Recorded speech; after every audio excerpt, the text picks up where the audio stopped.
السلام عليكم، كيفكم؟ اليوم رح نعمل مع بعض أحلى رمانية من المطبخ الفلسطيني، من التراث الفلسطيني. كل التحية لإلنا أهل فلسطين الحلوين.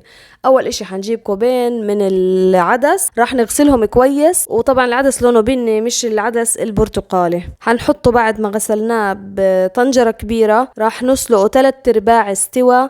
حنحط مية، كتروا مية علشان العدس بيشفط المية وهو بيستوي. والآن استوى 3/4 استوى. رح نجيب 8 حبات من البتنجان، 8 حبات من البتنجان متوسطة الحجم، يعني مش كبار كتير ولا صغار كتير، وحنقطعهم بشكل متوسط بقشرهم، مش راح نقشرهم يعني. تمام. وراح نحط البتنجان، والمية طبعا قليلة يا جماعة، حنضيف مية عشان احنا بدنا نسلق البتنجان، بدنا اياه يستوي. حنحطهم على النار يستويوا، وانا زي ما انتم شايفين هيني زودت المية، ممكن تزودوها كمان نتفة، المهم انه يستوي ويكون في مية، مش تروح تقل المية وما يستوي البتنجان. الان حسيبهم شوي على النار وراح اعمل الدقة. حجيب راس كامل من التومة، راح احطه بالمدقة، وحجيب 8 قرون من الفلفل، واذا بدكم اكتر كتروا، هي حلاوتها انها تكون بتحرق. 8 قرون من الفلفل الاخضر حنقطعهم.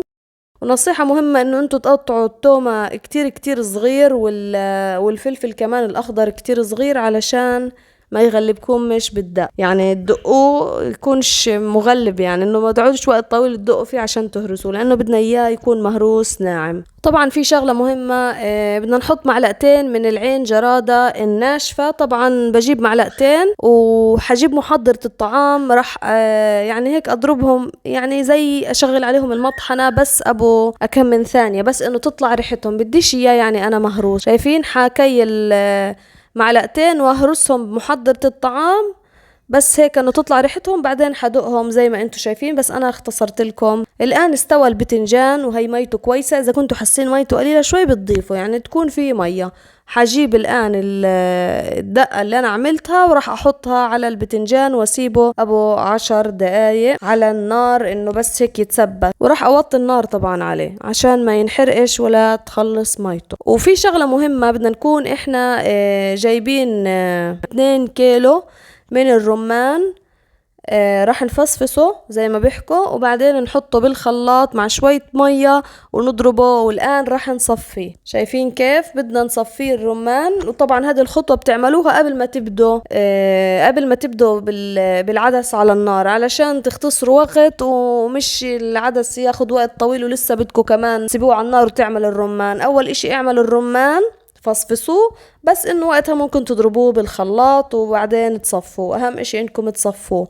في شغلة مهمة كمان، اذا كان الرمان هذا مش حامض، احنا بنشتريه حامض، بس اذا كانت حموضته مش كافية راح احط حمض ليمون او راح اضيف ليمون. الموضوع بيعتمد على التذوق. حجيب كوب من الطحين منخل، راح اضيفه على عصير الرمان الحامض الطبيعي، وراح ادوبه كويس. طبعا انا عاملاه بجاط مش على النار، علشان نتأكد انه الطحين مش مكتل. تمام. حدوبه كويس واحركه لغاية ما اتأكد انه الطحين كله داب تماما وصار كله خليط واحد. في هذا الوقت راح اعمل 5 بصلات، من 4 ل5 بصلات حسب حجم البصل. ححط عليه شوية زيت عادي، كمان بحط عليه زيت زيتون عشان يكون في نكهة حلوة. راح اقلبه، بدي اياه يكون لونه ذهبي. عشان البصل هذا راح احط منه جزء بسيط للتزيين على الوجه، والباقي راح احطه على الوصفة.